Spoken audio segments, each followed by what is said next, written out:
I'm Rita Gam. I've come to Stockholm to learn what makes Sweden a leader in international cinema decade after decade after decade. The answer is found in the Royal Dramatic Theatre. Ingmar Bergman, the Swedish giant in the world of film, once said that theater was his wife and film his mistress. The careers of Sweden's great film figures are a blend of both stage and screen. This is the Royal Dramatic Theatre.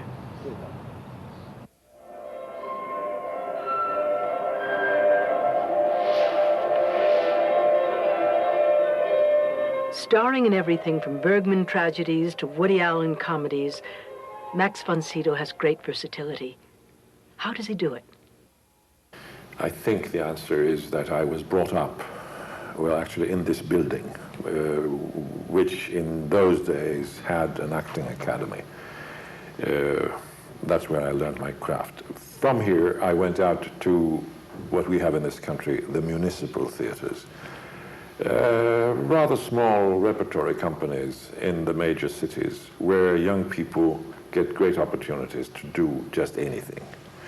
So I started at an early age to do young men, very, very old men, big parts, small parts, funny parts, tragic parts, dramatic parts, everything. And I got used to that. So I always kind of hated to be typecast into one particular box. I want variety. I want to do, if possible, do something I haven't done before. It's not easy, because people want to put you in a special box. When I think of Ingmar Bergman, you immediately come to mind. Can you tell me what the atmosphere on a Bergman set was like? Bergman is, to me, an extraordinary director. I worked with him so many times in films and also on the stage. Naturally, he's the best. He has a great concentration, and he makes people concentrate and makes people gather around just one goal, and that is the quality and the best on every level for this particular project we are doing right now. This does not mean that it is, say, boring or serious. It's very nice and funny, and he jokes a lot. He, for example, he doesn't talk too much. He doesn't give you a lot of instructions. He just kind of directs you with very simple words. It's a matter of speed, a matter of, say, heat or chill or whatever. He uses musical terms. He also, when he's going to shoot a very difficult scene, for example, he rehearses very meticulously. And then when everything is, as he thinks, correct, he breaks and tells a funny story or jokes about something. And when everybody's relaxed, then he calls for a take. Artists who matured with Ingmar Bergman are still active, still creative, ever developing. The magic touch of Bergman is still with them. We crossed the Royal Theatre to be with Bibi Andersson, shown here in persona.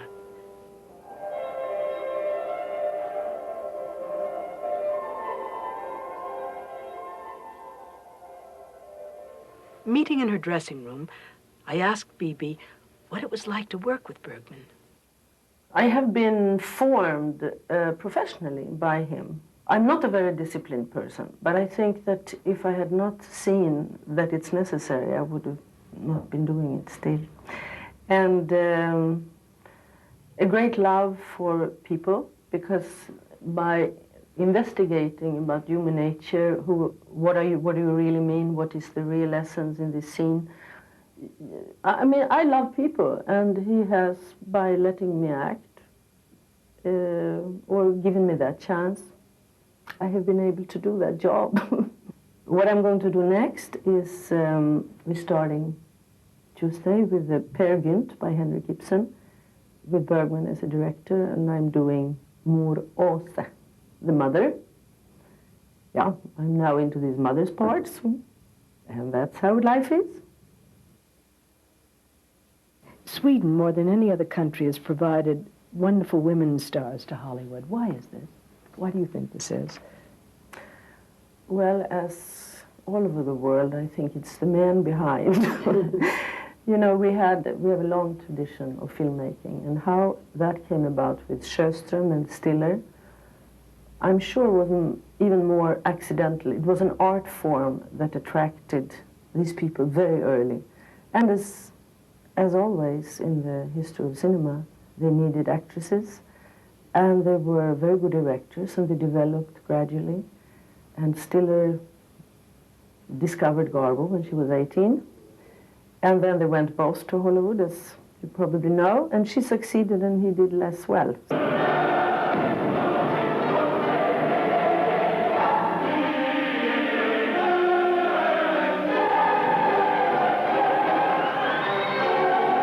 In this film, directed by Hans Alfredson, an oppressed farmhand wreaks revenge on an evil landlord.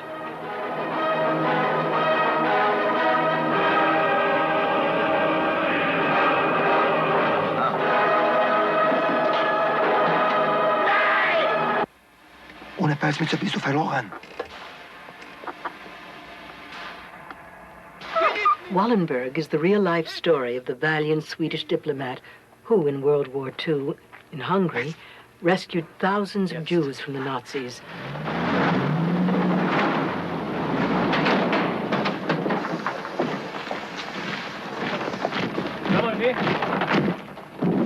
Dies ist ein sehr gravierender Fehler von einem Mann in einer so untergeordneten Stellung wie Sie. Schönberger! Schweigen Sie! Herr Örmester! Dies ist ein Arbeitskommando, das sich für Reparaturen in der schwedischen und spanischen Botschaften melden sollte. Unaufziehbare Reparaturen. Und alle haben schwedische Schutzpässe. Sehen Sie? Fischer! Ersten! Singer! Unaufziehbare Reparaturen! Verstehen Sie, was das bedeutet, Herr Örmester? The crazed farmhand and the sophisticated diplomat in these films are played by the same actor, Stellan Skarsgård. Stellan, what was it like to play Wallenberg? No film I've ever made has meant so much to me. Tell me about it. And it was such a responsibility because when we were shooting in Hungary and we met reality, you had to look into the face of reality because you met the people who were there. And then it means that suddenly it's not important with art anymore. It's not important if you're a good actor or if you take beautiful pictures because your responsibility to reality is so big and to the lives of those people. And it means that, you know, art is something wonderful, but life is always more important and more wonderful. How do you create a character? First, I approach it by reading the script with as little prejudice as possible. You know, I just trying to catch a tone, a sense, like the feeling of a color or something. And then I try to figure out the function of the part in the entirety. And I always, the entirety is always more important to me than the part itself, you know. And then I start to build the character from this analysis. And I usually start with the body. I try to find a way by bodily expressing this character, then I don't have to do it in the words, you know. Saying something else with the body. And I also try to find the opposites of the person. Like, I mean, if I'm doing a villain, I have to make it human somehow. So I have to find out how is he thinking? Why is he a villain? Because most villains think that they do the right thing, right? So they usually misunderstand something on the way. And then when I do this, if I do a regular hero, I have to find the dark sides of that character, because else it won't be interesting, because people are very complicated. And what you want to do is, in a way, to be like God. I mean, you want to create life. Carl Gustav Nyquist's Woman on the Roof tells of a love affair between two women who in turn love the same man. Jag kan förbjuda på ett glas. Det är lite starkt från kontinenten. Varsågod, sitt.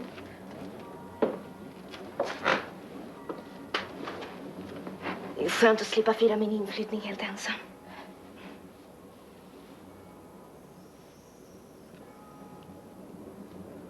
Står vid dörren. Vadå för något?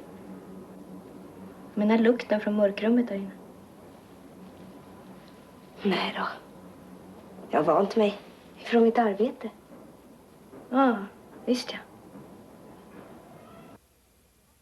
Helena Bergström, the star of Women on the Roof, is a top actress on both stage and screen. How does this dual role affect acting? You can never ever work as a screen actress, just a screen actress. So you have a very big ground in the theater. And I think that makes the acting a little bit different.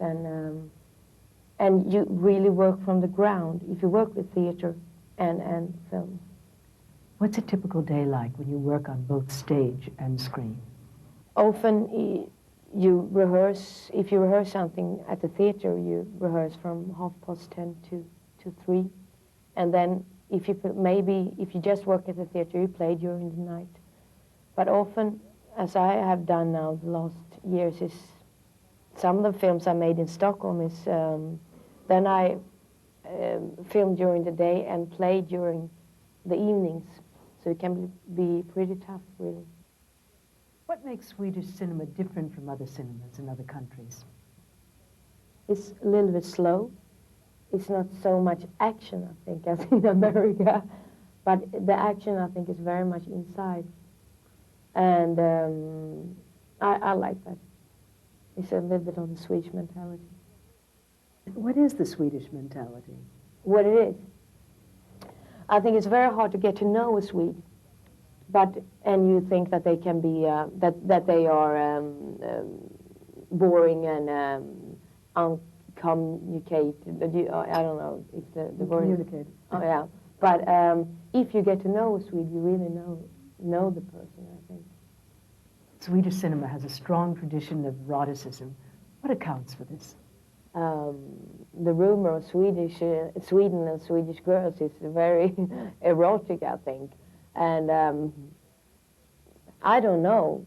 It's maybe we are a little bit freer in one way, but I think that's really a rumor too. I think we are little. What do you say when you're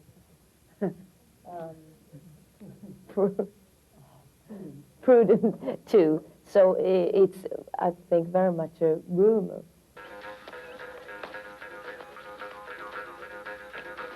Children's films are a special art form. They attract major directors and appeal to adults. Characters of flesh and blood. Plots are not sentimental.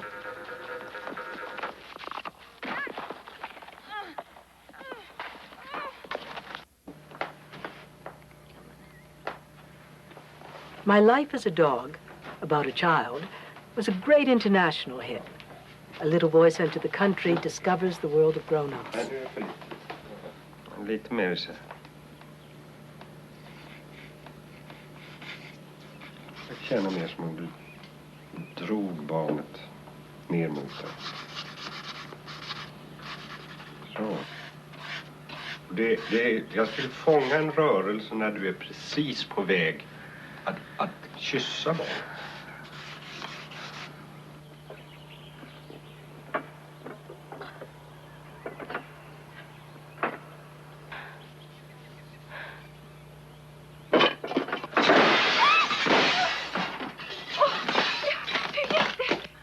Lasse Hallstrom, you were nominated for My Life as a Dog for an Academy Award for Best Director, Best Screenplay.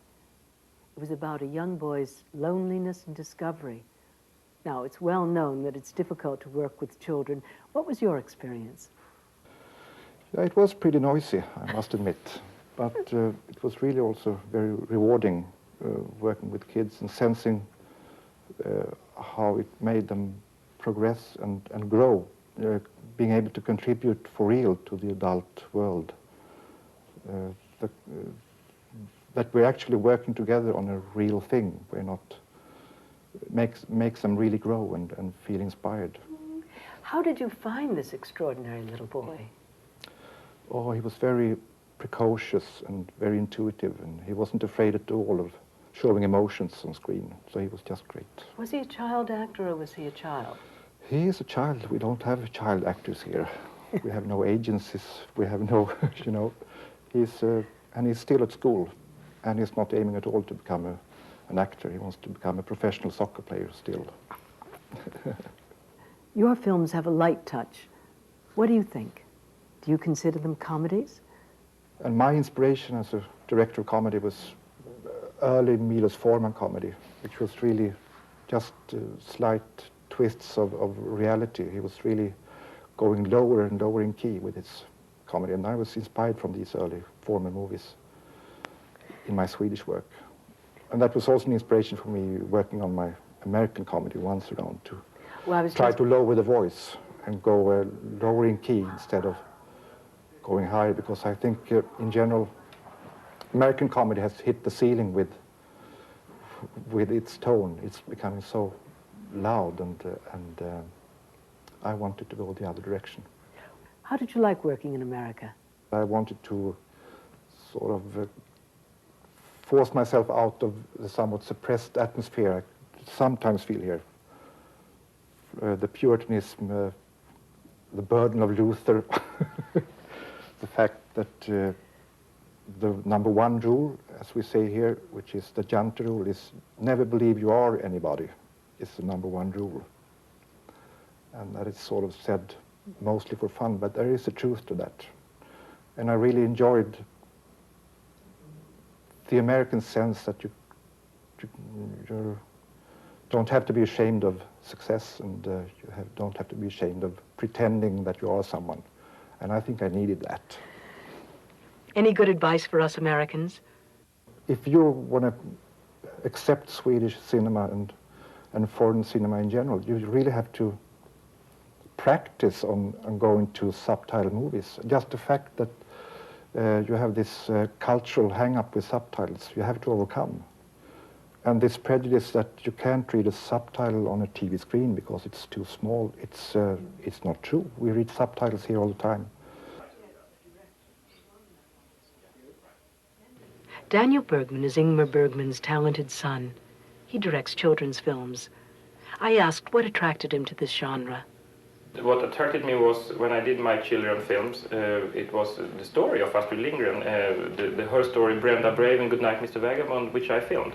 And she is telling stories about human beings, and they are you know, I saw this American Pippi Longstocking. It was in a way a misunderstanding, because her stories are always about people with flesh and blood and real characters all the time. She is a real storyteller. Daniel, you grew up on the set with one of the world's greatest filmmakers. What does that mean to you personally and professionally? It means a lot, of course, because I learned a lot. I've been working with film since I was 14 years old, and I used to work as a film technician with very good directors and also very bad directors. And I think I learned a lot from both, how to do and how not to do. And it's very difficult to say what I learned exactly from my father, but of course you learn a lot by just watching and being there all the time and working in the studio and on the set and with the actors and everything. Of course you learn a lot all the time. But I've been always trying to put Ingmar away from my directing, because he's so huge, you see. So I have never been able to stand his power, really. So I have always been taking him away from my directing, because I'm always compared to him in a way and so on. So when I did my short films, away with Ingmar. But now I thought maybe to do this little short story together with him, and then he said, well, I have an idea how to do a long feature film on this story. I can write a script and you can direct it. It would be fun to work together. And I said, well, maybe, okay, let's do it, we do it. And what is the place of Sweden in world cinema today, do you think? Well, I think it's quite good. We have this My Life as a Dog, and we have this film now about Wallenberg, which is not shown in the States, but we we are quite successful in Europe, and I think we have lots of good directors now at the moment. So I think we're doing quite well. If you compare how much we are doing about 20 films per year, and I think we have every year at least 4 or 5 films, which is very, very good. Sweden has always had great artists. Its drama nurtured for centuries by royalty. Cinema in this century is resplendent with directors like Schönström, Stiller, Troll, Grey, Schumann, Zetterling, Biederberg, and others. One of today's best directors is Susan Austin. I asked her what turns her audiences on. It's up to the actor to be, to do it. That demands not something from the playwright that we always ask, but from ourselves. And I like that vision that we have this extended possibility. We know so much because we have all this information and all the media, and we know a lot of things. And if the actor can be as big as all the knowledge, then the audience, they must rush to the theater. So we have to build up to that challenge. Do you understand this idea? No, it's very, very well put. Susan, your reputation is that you make audiences listen. How do you do it? I think I make them laugh and cry, therefore they listen. It's the change, the rhythm change. It's identification and the awareness of rhythm, which is my skill, I think.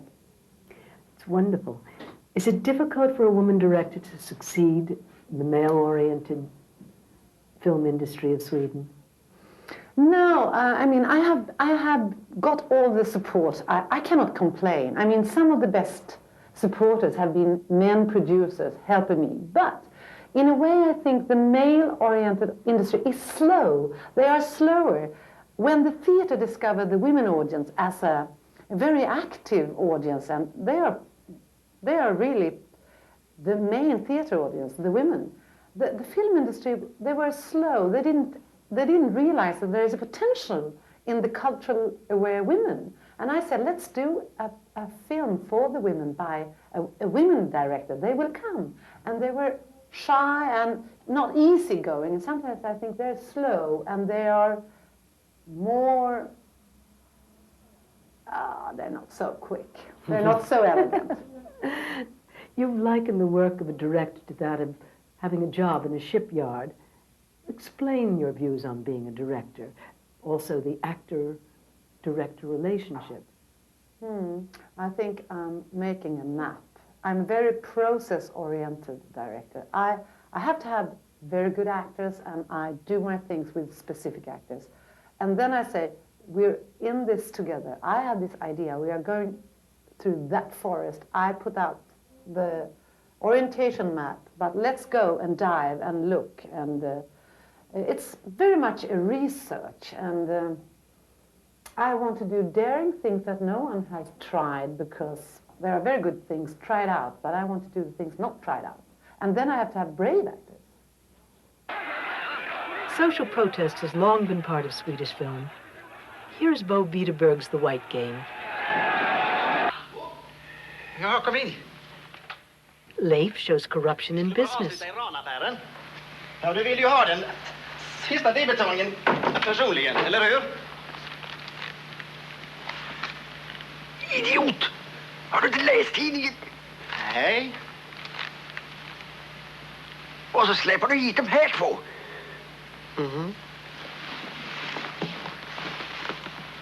جدا ما یه خوشبختی است که با شما معامله میکنیم آقای بولت.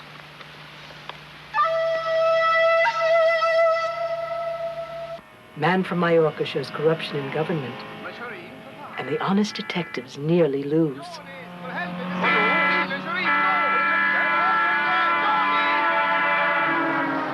Stefan Jarl, you're a world-class documentary filmmaker. In Sweden, you've hit hard at the malaise in society and fought for the quality of life. You've been Sweden's conscience. You pioneered ecology in Nature's Revenge. And then you struck at the lazy, selfish youth in Soul is Greater Than the World, and revealed the drug problem in They Called Us Misfits, etc., etc., etc. What is the trend in social political filmmaking today? I actually don't know, because there is no trend. They are not making any films about society anymore in Sweden. We had a wonderful time during the 60s, during the 70s.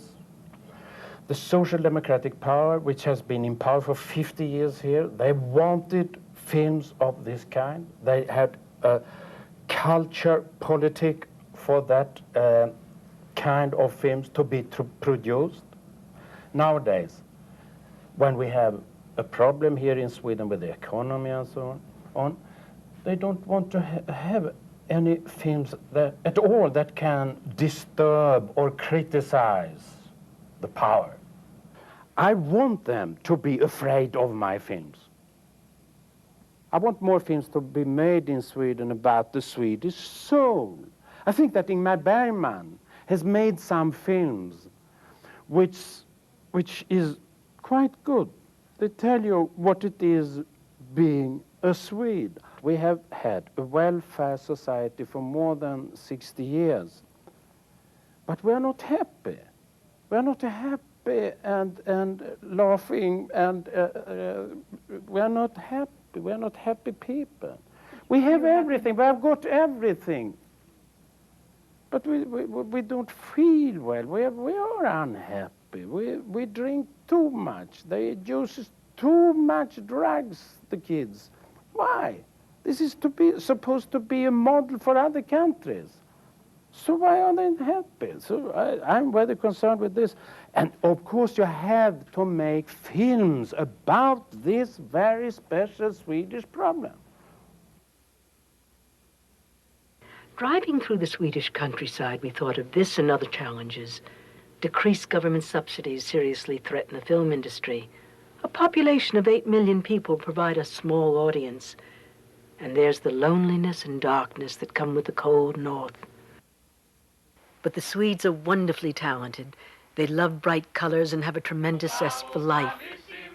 Kjell Graday's Hip Hip Hurrah says it all. And skriver, and skriver, and skriver, oj, Nora.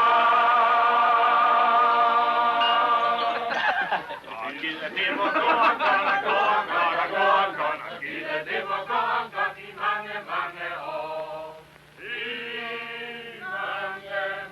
Swedish art, sensitive and creative, will always win.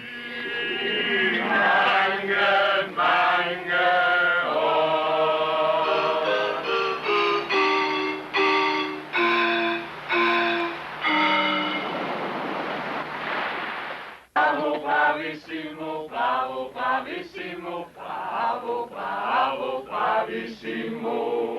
Bravo, bravissimo, bravo, bravissimo, bravo, bravo, bravissimo. Gilde det var godt i mange, mange år. Gilde det var godt i mange, mange år. Han skrev